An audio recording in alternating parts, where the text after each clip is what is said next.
hoje falar com vocês sobre a disciplina de Centro de Material e Esterilização. Hoje nós vamos resolver algumas questõezinhas, olha só, quebrando a banca de CME. Vem comigo, vamos aprender muito sobre CME hoje, tá? Nós selecionamos algumas questões que são de assuntos importantes para outras bancas também. Então, vamos recapitular tudo que a gente já aprendeu na teoria e encontrar as melhores alternativas aqui. Vem comigo, olha só. A número 1 é de 2019.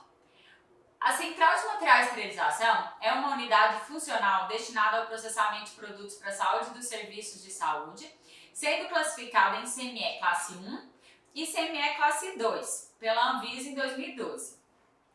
A CME desenvolve um processo de trabalho fundamental na prevenção de infecções, composto por várias etapas com fluxo pré-definido e deve contar com equipe devidamente capacitada para este fim. O técnico de enfermagem é um profissional que pode integrar a equipe de uma CME desde que receba treinamento adequado. Sobre o processo de trabalho da CME, assinale a alternativa correta. Então, antes disso, eu já vou ressaltar aqui para vocês que a maioria das questões que trabalham CME estão baseadas nessa RDC da Anvisa de 2012. Que RDC é essa? Para quem não está lembrando, é a RDC número 15, que é de 2012. Essa RDC trata das boas práticas da CME. Faz uma breve colocação sobre a questão de estrutura física e sobre os processos. Então, bora lá. A gente tem que buscar a alternativa correta. A letra A. A guarda e distribuição de artigos é uma das etapas do processo de trabalho da unidade. Olha só, guardar e distribuir artigo é uma das etapas do processo de trabalho da CME? Vamos ver a próxima. O CME Classe 1 realiza somente o processamento de artigos críticos. Gente, qual a diferença de Classe 1 com Classe 2? Olha só, tanto o CME Classe 1 quanto o CME Classe 2 trabalham com artigos críticos, semicríticos e não críticos. Então, onde é que está a diferença entre essas duas classificações de CME? A CME Classe 1, ela trabalha com artigos de baixa complexidade e a Classe 2 com artigos de alta complexidade. O que é um artigo de alta complexidade?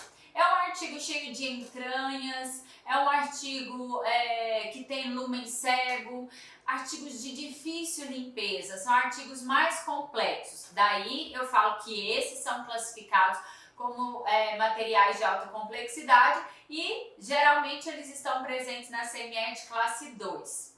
A CME de Classe 1 trabalha com materiais críticos, semicríticos e não críticos, mas de baixa complexidade. Então eu já sei que a letra B está errada porque está falando que trabalha só com artigo crítico. Está errado. A letra C. O preparo das caixas cirúrgicas é atribuição exclusiva do enfermeiro. Galera, escuta isso. Só o enfermeiro prepara caixas cirúrgicas? Não. Essa é uma atividade mais comumente realizada pelo técnico em enfermagem. O enfermeiro, ele pode sim fazer essa atribuição, sim, executar a atribuição sem problemas, mas normalmente ele está na supervisão dessa execução, tá? Letra D. O fluxo de trabalho correto da unidade obedece compulsoriamente à orientação bidirecional. Gente, qual é o fluxo do material? O material chega na área de recepção, aí ele vai para o expurgo, que normalmente é uma área conjugada.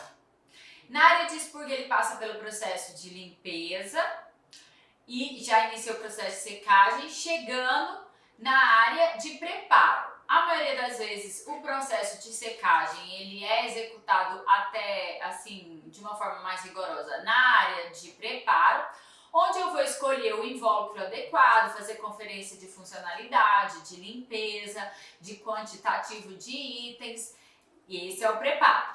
Depois eu vou colocar meu material na máquina esterilizadora. Então, a outra fase, esterilização, e a última fase, que é a fase de guarda e distribuição. Então, o mesmo ambiente que eu faço a guarda, eu tenho uma área conjugada para fazer a distribuição. Galera, essas etapas são unidirecionais. A passagem do material por todas essas etapas segue um fluxo unidirecional. Eu não posso cruzar material sujo com material limpo e também não é legal a gente fazer cruzamento de material estéreo, né? Então o fluxo é unidirecional. Aqui na questão D ele falou bidirecional, então não posso aceitar, tá falsa. Sobrou a letra A. Vamos então recapitular a letra A. A guarda e distribuição de artigos é uma das etapas do processo de trabalho da unidade. Então, fazendo o fluxo que eu acabei de falar para vocês, guarda e distribuição é a etapa final do processo. Tá corretíssima. Vamos marcar a letra A. Será que isso está certo, gente? Tchanã, é isso mesmo, letra A. Então vamos responder agora a questão número 2 do CESP, ou seja, vamos marcar certo ou errado, 2017. Acerca dos requisitos de boas práticas para o processamento de produtos para a saúde em vigor, ou seja, RDC 15/2012, julgue o próximo item à luz da regulação brasileira pertinente. Nesse sentido, considere que a sigla CME, sempre que utilizada, se refere a Centro de Material de Esterilização. Em qualquer tipo de CME, é obrigatório haver área exclusiva para recepção e conferência de instrumental cirúrgico. Pessoal, o CESP se baseou no artigo 50 da RDC 15/2012 para fazer essa questão.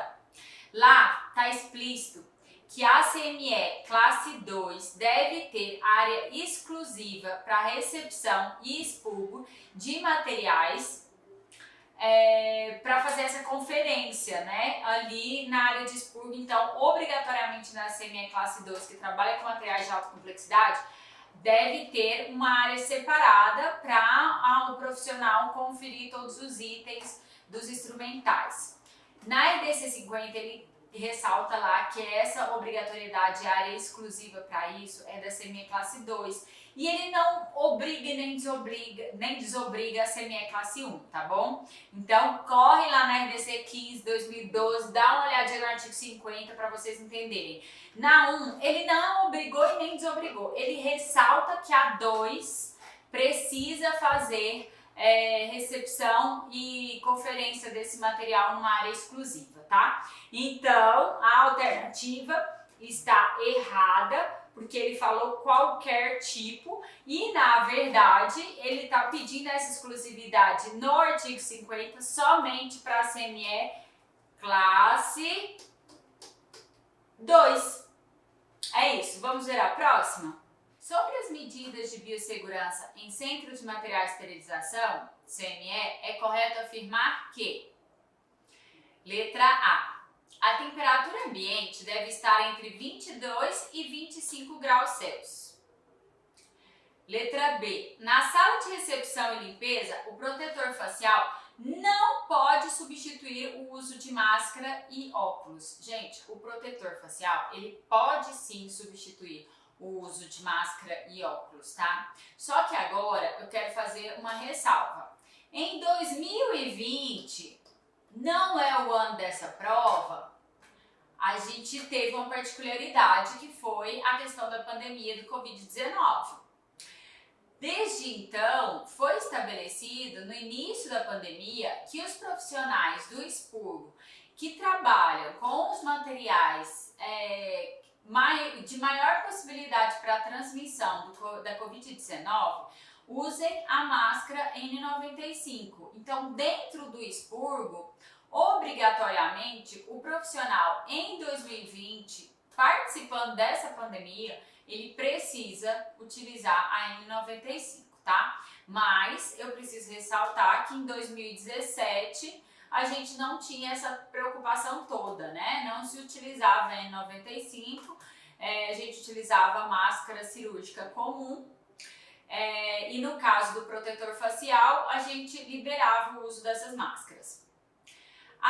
Então, essa daqui, para 2017, eu posso considerar como falsa, tá? Para a descarga de secadoras e termodesinfectadoras, é obrigatória somente a utilização de luvas de cano longo. Somente, gente. Nananana. Olha só, eu preciso de roupa privativa, eu preciso de touca, de sapato fechado, nananã. Essa aqui também tá falsa, então eu vou pôr um Fzinho, Fzinho. O trabalhador de CME deve utilizar vestimenta privativa, touca e calçado fechado em todas as áreas técnicas e restritas. Gostei dessa, professora. Vamos guardar ela? Vou guardar. Os trabalhadores podem deixar o local de trabalho com os equipamentos de proteção individual e as vestimentas utilizadas em suas atividades somente se for por um curto período de tempo. Quer dizer, então, que se for por um curto período de tempo, ele pode sair com a roupa privativa passeando por aí, certo? Errado. Não é o recomendado, tá? E especialmente os profissionais que estão no expurgo, não é recomendado que eles fiquem passeando. Ah, professora, me sobrou 2 alternativas, mas eu não tô lembrando a temperatura do ambiente. Galera, olha só, a temperatura ideal do ambiente é de 21, 22 graus, então aqui já tá fácil, 21, 22 graus. Para vocês terem ideia, com 28 graus já é recomendado a gente fazer reesterilização dos materiais, porque eu perco a confiabilidade no processo, tá? Então, a letra A também está errada. A gente vai ficar com a D. Eu gostei mais da D. E vocês? Gostaram dela? O trabalhador de CME deve utilizar vestimenta privativa, touca, calçado fechado em todas as áreas da CME, né? Que são áreas técnicas e restritas. Tchanã! É isso aí. Pessoal, aqui ele não falou da máscara porque, como eu já disse, a gente está falando de anos diferentes. Mas, professora, ele não tem que usar máscara e luva naquele setor de área de preparo? Não. Não é obrigatório o uso de máscara e luva na área de preparo.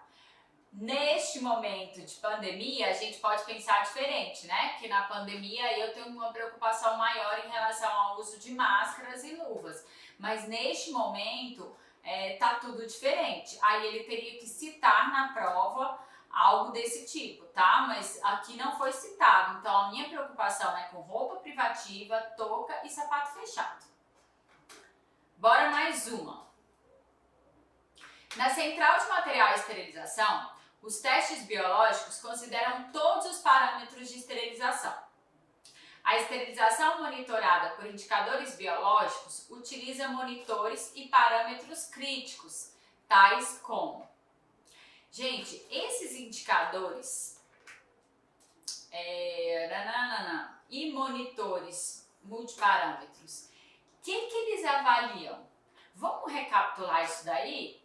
A gente tem classe 1, 2, 3 e 4, 5 e 6. Então vamos embora lá. O que é o classe 1? O indicador classe 1 é aquela tira termoquímica. É uma fita que a gente chama de fita zebrada, que muda de cor quando chega a uma certa temperatura. Quer dizer que meu material está estéril porque ela mudou de cor? Não. Quer dizer que ele passou por alta temperatura. E essa temperatura é a temperatura de 134 graus para a esterilização? Não. Eu costumo dizer que a fita zebrada ela se zebra no sol quente do meio-dia lá em Cuiabá. E ela zebra mesmo. Por quê? Porque basta passar por um aquecimento, ela vai zebrar. Então ela só faz uma separação do material que passou pela esterilização e o que não passou. Então é um indicador chamado classe 1. Hoje também substituído no caso do TAIFIC, do grau cirúrgico, a lateral também tem uma tira termoquímica que muda de coloração e substitui a fita zebrada, tá? O indicador classe 2, qual que é? É o Bowie-Dick. O que é o Bowie-Dick? Ah, vou escrever aqui. Bowie-Dick. O que é o Bowie-Dick? É aquele testezinho que também é termoquímico, mas que eu vou utilizar para ter certeza que a minha bomba de vácuo está funcionando bem. Bomba de vácuo que faz, ó, ela tira todo o ar frio do ambiente e para eu checar que realmente esse ar frio foi eliminado por completo, eu vou colocar um testezinho de um papel que muda de coloração quando chega a temperatura, mas nesse caso, se houver presença de ar frio passeando na câmara, vai haver uma mancha no papel, que é o ball edict. E essa mancha a gente considera que o processo não permite que a máquina seja utilizada, tá bom? Aí eu tenho que fazer manutenção na máquina, depois repetir 3 ball edicts. Então, ball edict, quando apresenta mancha, ou seja, não tá uma mudança de cor homogênea, a gente não vai poder utilizar a máquina, tá bom? Então, indicador classe 2, ball edict, só vou utilizar nas autoclaves privadas. O indicador classe 3 e 4 são fitinhas, agora são fitas que a gente coloca dentro das bandejas. O classe 3 avalia só o tempo, o 4, tempo e temperatura. E a gente viu que não são significativos na resposta de morte microbiana. A gente viu que o indicador classe 3 e 4, eles não estão completos suficientes para me assegurar do processo de esterilização, tá? Então, hoje em dia, o 3 e o 4 acabou ficando em desuso, porque eles só avaliam tempo e até temperatura, mas ele não consegue avaliar o vapor. Daí veio então a ideia de utilizarmos classe 5 e 6. Porque essas tiras que ficam dentro da bandeja, quando são de classificação 5 ou 6, eu já garanto a morte de esporos. Como assim, professora? Sim, essas fitas, elas são impregnadas de geobacilos espermatófilos na maioria das vezes, porque é o indicado para autoclavação. Mas o micro-organismo, ele é baseado no tipo de processo que você vai utilizar. E daí, galera, quando eu coloco isso dentro da bandeja, na hora de utilizar, quem for abrir a bandeja vai checar a mudança de coloração e vai observar que houve, então, a morte de esporos. Por quê? Porque se chegou naquela temperatura, naquele tempo e qualidade de vapor suficiente para matar aqueles esporos, não vai ter dúvida do processo em relação às máquinas, tá? Mas, galera, a gente vai ter muita dúvida em relação ao processo de limpeza. Então, eu não posso dizer que porque o indicador mudou de cor, meu material está estéril. Ele não está necessariamente estéril, porque isso depende do processo de limpeza. Lembra que pode formar biofilme? Então, hoje a gente avalia todas as bandejas com indicador classe 5 e 6, porque eles avaliam tempo, temperatura e qualidade de vapor, sendo que o 6 ele tem uma margem maior de segurança, porque ele avalia cerca de 95% do processo, quer dizer, a mudança de coloração ela é de maior tempo, né, depois de um tempo maior, e assim, quando a gente vai fazer ciclos mais prolongados, o 6 é o mais recomendado. Mas no dia a dia, utiliza-se o 5 ou o 6 em todas as bandejas. E isso deve ser afixado no prontuário dos meus pacientes, né? Pelo menos a informação da bandeja. Então, galera, agora que a gente revisou o 1, 2, 3, 4, 5 e 6, a gente já sabe que o 5 e o 6 tem que estar dentro das bandejas, vamos recapitular aqui o que a questão está pedindo. A esterilização monitorada por indicadores biológicos utiliza monitores e parâmetros críticos tais como... Gente, o biológico, ele é baseado na morte de esporulados, né? Micro-organismos esporulados. Então, vocês lembram que é aquela ampolinha que eu coloco dentro da autoclave para passar pelo processo. Todos os dias eu tenho que fazer pelo menos uma vez ao dia, tá? E aí, essa ampola depois vai ser colocada numa estufa ao lado de uma outra ampola que eu chamo de controle, para a gente observar a morte dos esporos e então liberar aquela carga de material. Olha só, indicador biológico utiliza monitores e parâmetros críticos, tais como penetração, volatilidade e volume. Incidência, prevalência e criticidade. Umidade, penetração e formas vegetativas. Temperatura, pressão e tempo de exposição. Gostei mais. Indicador biológico, carga bacteriana e presença de esporos. Pessoal, ela avalia tempo, temperatura, pressão, que essa pressão ela vai contar muito para a distribuição do vapor dentro da câmara, né? Então, tempo, temperatura e vapor, é isso que eu preciso avaliar. Então, eu vou assinalar a letra D. Essa ficou fácil porque eu dei a dica antes, né? Mas quem tem dúvida, corre lá e estuda os indicadores 1 a 6. E aí vocês vão ver que é obrigatório trabalharmos com o 5 e o 6 de forma interna, ou seja, eu escolho 5 ou 6 para colocar dentro das bandejas. O indicador biológico, ele é obrigatório uma vez ao dia, especialmente para as cargas de implante eu tenho que repetir.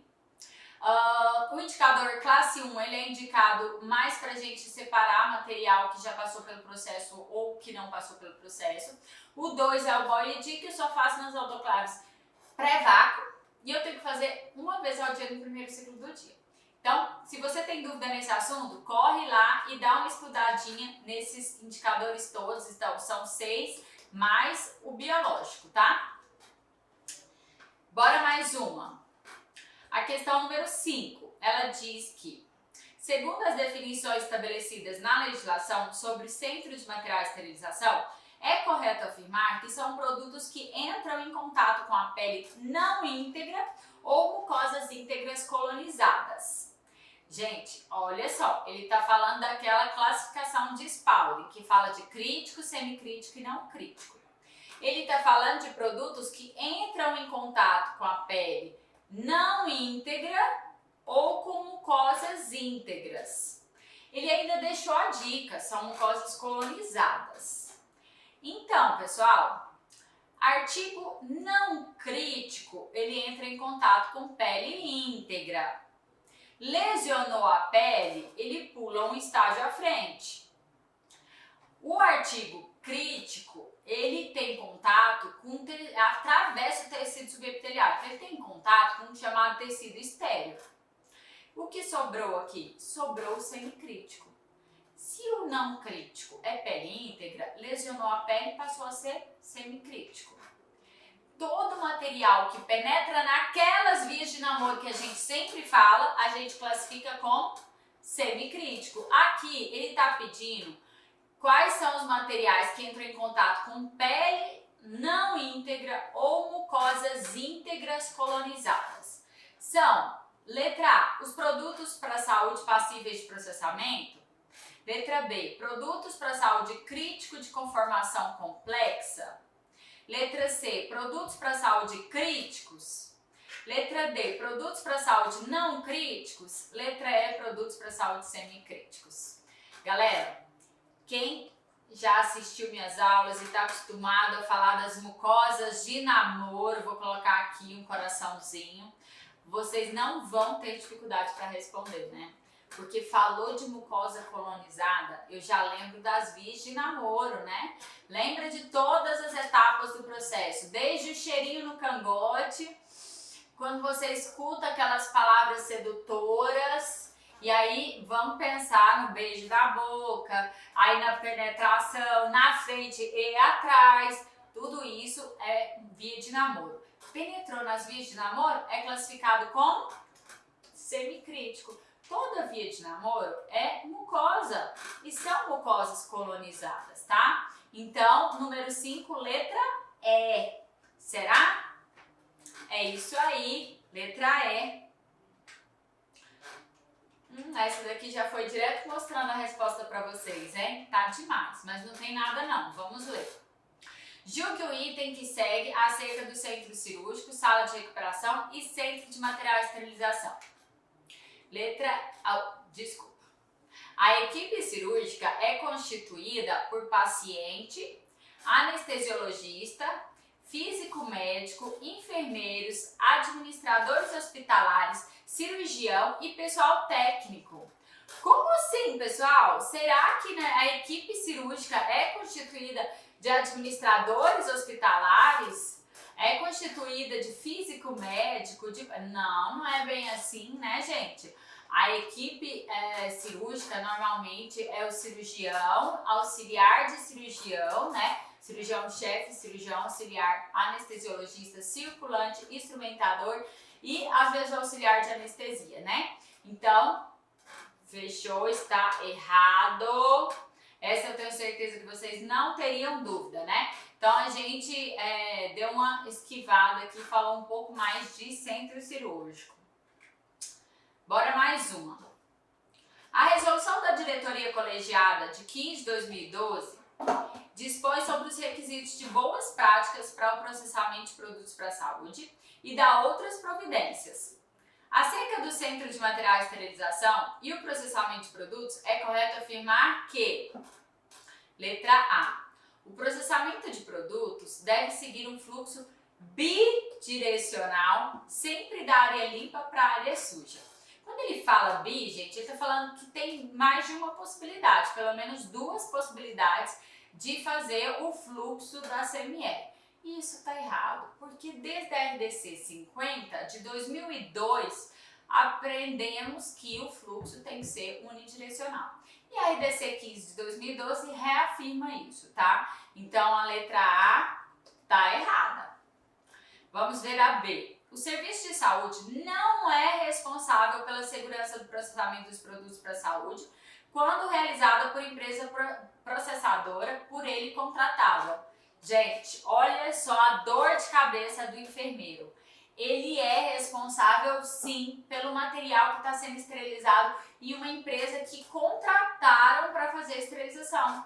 Então, se o hospital contratou uma empresa para terceirizar a esterilização de alguns materiais, eu, enfermeira da CME, eu tenho que me assegurar daquele processo. Eu quero saber se eles estão fazendo tudo de forma confiável. Sabe por quê? Porque não tem como eu terceirizar a minha taxa de infecção. A taxa de infecção relacionada à instrumental cirúrgica continua sendo do hospital. Não posso terceirizar essa responsabilidade. Sendo assim, eu sou corresponsável pelo processo e não tem como a gente separar as coisas. O serviço de saúde é sim responsável pela segurança do processamento de produtos para a saúde quando contrata uma empresa processadora, tá? Então, por causa desse não aqui, essa também é falsa. RDC 15 de 2012, no artigo 19, falando sobre isso, tá? Então, eu posso terceirizar? Posso terceirizar. Mas eu continuo sendo responsável pelo reprocessamento desses artigos, tá? Letra C. O CME e a empresa processadora devem possuir um profissional responsável de nível médio. No CME classe 2, este responsável pode atuar em mais de uma unidade durante sua jornada de trabalho.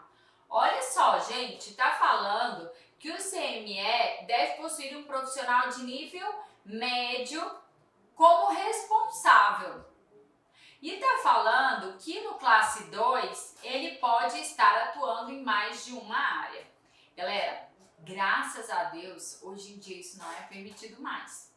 Eu preciso ter um enfermeiro, ou seja, tem que ser um graduado, nível superior, para se responsabilizar por todas as etapas do processamento dentro da unidade de CME. E esse profissional, ele não pode exercer duas atividades ao mesmo tempo. Porque antigamente o profissional que ficava na CME, ele era o mesmo que ficava responsável no centro cirúrgico e outras áreas. Agora não. Eu tenho que ter um profissional exclusivo para a central de materiais de esterilização. Então esse aqui também está errado, letra C errada.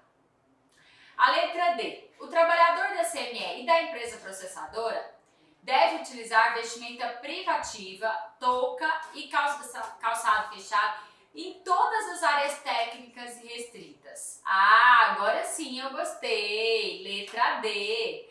O trabalhador tem que usar a roupa privativa e o sapato fechado em todas as áreas. É isso aí. Correto? Então, Então, pessoal, agora nós vamos responder uma questão que é da prova do Senado de 2012. Olha só, salário bom essa, hein? Vamos ver se é muito difícil ou não? Olha só, a esterilização consiste no processo de destruição de todos os micro-organismos e pode ser realizada através de técnicas físicas ou químicas. Com base nisso, marque a alternativa que corresponde ao método físico de esterilização. Galera, a esterilização, antes de observar aquilo ali, ela é classificada como física, química ou física química. Quando eu falo que a esterilização é física, é porque ela utilizou somente eventos naturais para fazer a morte microbiana. Quando eu falo de eventos naturais, eu estou falando de frio, calor, radiação, eu estou falando de eventos naturais que fazem a morte microbiana de todos, inclusive os esporulados, sem utilizar produto químico. Já a esterilização química, ela não precisa de eventos naturais como frio ou calor. Ela simplesmente faz a morte dos micro-organismos, elimina por completo os micro-organismos utilizando um produto químico. Já a esterilização física-química é aquela que utiliza um componente físico e um componente químico. Como assim? Ela usa temperatura associada a um produto químico. Então, nem só o produto químico e nem só a temperatura. Aqui no Brasil, não costumamos utilizar como esterilização temperaturas extremamente baixas. A gente utiliza extremamente alta para fazer a morte dos esporos. Então, a gente associa uma alta temperatura a um produto químico. Para falar de alta temperatura para físico-químico, a temperatura é bem mais baixa do que a da esterilização física, porque aí eu não tenho componente químico me ajudando. Então eu vou dar o exemplo aqui na física das autoclaves a 134 graus. E na física química eu posso te dar o exemplo do óxido de etileno que trabalha com 45, posso te dar exemplo do vapor a baixa temperatura de formaldeído que usa cerca de 60 graus. Então, gente, quando é física, química, usou um pouquinho de cada, tá bom? Agora vamos responder essa questão. Deixa eu apagar isso aqui. Olha lá, com base nisso, marque a alternativa que corresponde ao método físico de esterilização. Ácido peracético é um produto químico que faz morte microbiana. Então, já vou escrever aqui, químico. Vapor sob pressão, ele está falando de quê?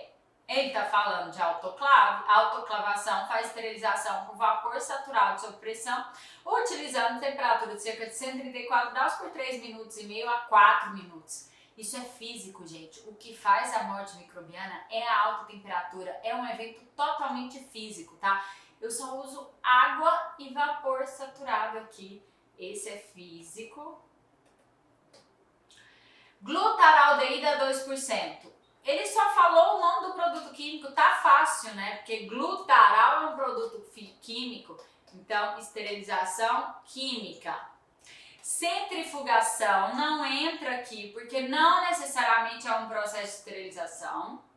E óxido de etileno. Óxido de etileno é um gás extremamente tóxico, ele é letal, ele é carcinogênico, teratogênico. Então, óxido de etileno faz esterilização utilizando uma temperatura de cerca de 45 graus, mais o gás que é o óxido. É um gás que a gente precisa mantê-lo inerte, diminuir a toxicidade dele, para a gente não ter tanto malefício na área e para as pessoas que estão utilizando. Então, óxido de etileno é físico, químico. Ele utiliza cerca de 45 graus e utiliza o gás, que é o óxido. Então, ele tem componente físico-químico. Na nossa, vou até riscar essa aqui porque ela não entra, tá? Na nossa questão, ele perguntou qual dessas alternativas corresponde ao método físico. Ficou fácil. Letra B. Entenderam? Vamos ver se está correto? É isso aí. Galera, se você tem dúvida em relação a isso, vai lá nos nossos materiais que a gente já gravou a teoria a respeito do físico, físico-químico e químico. Os processos de esterilização são classificados dessa maneira e aí lá a gente pode falar de todos eles, tá? Dá uma corridinha lá na teoria. Um beijo, tchau, tchau!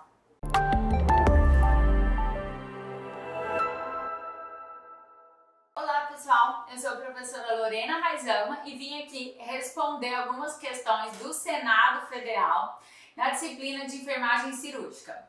Bora lá? Vem comigo! Nós estamos trabalhando hoje as questões do Senado na última prova de 2012, né? Então vamos ver aqui o que a gente tem. No pós-operatório imediato de uma cirurgia ortopédica, só para ressaltar que o pós-operatório imediato são aquelas primeiras 24 horas, o paciente apresentou retenção urinária transitória. Normalmente isso acontece por efeito anestésico, né? Nesse caso, a principal intervenção de enfermagem deve ser administração de diuréticos, cateterismo vesical de alívio, registro de balanço hídrico, realização de exercícios pélvicos, incentivo à ingestão de líquidos. Pessoal, faz parte das intervenções de enfermagem, tendo em vista que o paciente está fazendo retenção urinária pós-procedimento cirúrgico. Olha só, gente, eu já entendi que o paciente está em efeito anestésico, porque ele está falando, opus graus, das primeiras 24 horas. Se ele está falando das primeiras 24 horas, eu estou deixando claro aqui que ele ainda está sob efeito anestésico. Daí, ele pede para a gente ver qual a principal intervenção. Meu paciente está com retenção urinária, dá para a gente fazer uma palpação na região da bexiga e observar aquela bexiga bem distendida. E daí? Eu vou fazer o quê? Eu vou administrar diurético? De jeito nenhum. Eu vou fazer o quê, gente? Sabendo que é uma retenção transitória ocasionada pela anestesia. Eu vou fazer cateterismo vesical de alívio, letra B. Registro do balanço hídrico não é o mais importante nesse momento. Realização de exercícios pélvicos também não. Tendo em vista que é uma cirurgia ortopédica, talvez eu nem possa, né? E incentivo de ingestão de líquidos nessa hora, nas primeiras horas de pós-operatório imediato, também não é o mais aconselhável, tá? Esta tá fácil, né, galera? Olha aí, salário bom, Senado, prova fácil, tá tudo bem. Letra B, cateterismo vesical de alívio. Pessoal, como isso o meu paciente fez cirurgia ortopédica, a gente sabe que essa retenção tá sendo provocada pela anestesia. Eu não preciso fazer um cateterismo vesical de demora. A gente pode fazer um cateterismo vesical de alívio, para evitar também que seja mais uma porta aberta para a entrada de infecção, de micro-organismos que provocam infecção, né? Vamos ver a próxima. De acordo com o Tratado de Enfermagem Médico-Cirúrgica, a assistência de um paciente vítima de queimadura pode ser dividida em 3 fases. Emergência, que no caso é a reanimação, a fase aguda, que é a intermediária, e a reabilitação. Marque a alternativa que corresponde a uma ou mais prioridades da fase aguda. Letra A, cuidado e fechamento da ferida. B, primeiros socorros. Gente, a B eu já vou excluir, sabe por quê? Ele está falando da fase aguda e a fase aguda ela é intermediária. Então, primeiros socorros é na primeira fase, que é reanimação. Então, essa aqui eu já sei que está falsa. Reconstrução funcional e cosmética. Gente, essa fase geralmente já é na fase final da aguda para começar a reabilitação. Prevenção de choque, isso é no primeiro momento, quando meu paciente chega. Prevenção da cicatriz e contraturas, não tá na hora, né? Eu tô falando de fase aguda. Eu tenho aqui cuidado com o fechamento da ferida. Agora, a prioridade é cuidar da ferida. Nessa fase aguda, isso é super importante, porque isso vai me falar sobre a resposta do paciente nas próximas horas, né? Principalmente relacionada às chances de infecção. Pessoal, essa tá fácil também, hein? Tá vendo como a prova do Senado também é pra você? Não é difícil? Vamos ver se tá certo? Letra A. É isso aí, hein?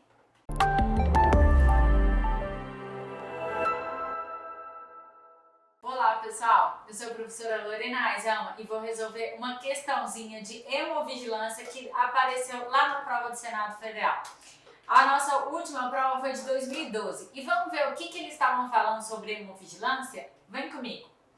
De acordo com o Manual de Hemovigilância do Ministério da Saúde, os incidentes transfusionais são agravos ocorridos durante ou após a transfusão sanguínea e a ela relacionados, podendo ser imediatos, que são os que ocorrem no momento da transfusão ou até 24 horas, ou tardios, que ocorrem após 24 horas das transfusões.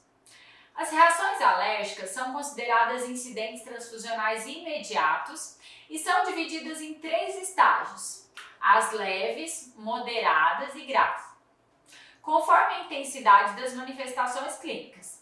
Dessa forma, o profissional de enfermagem classificará uma reação alérgica como moderada se o paciente apresentar os seguintes sintomas.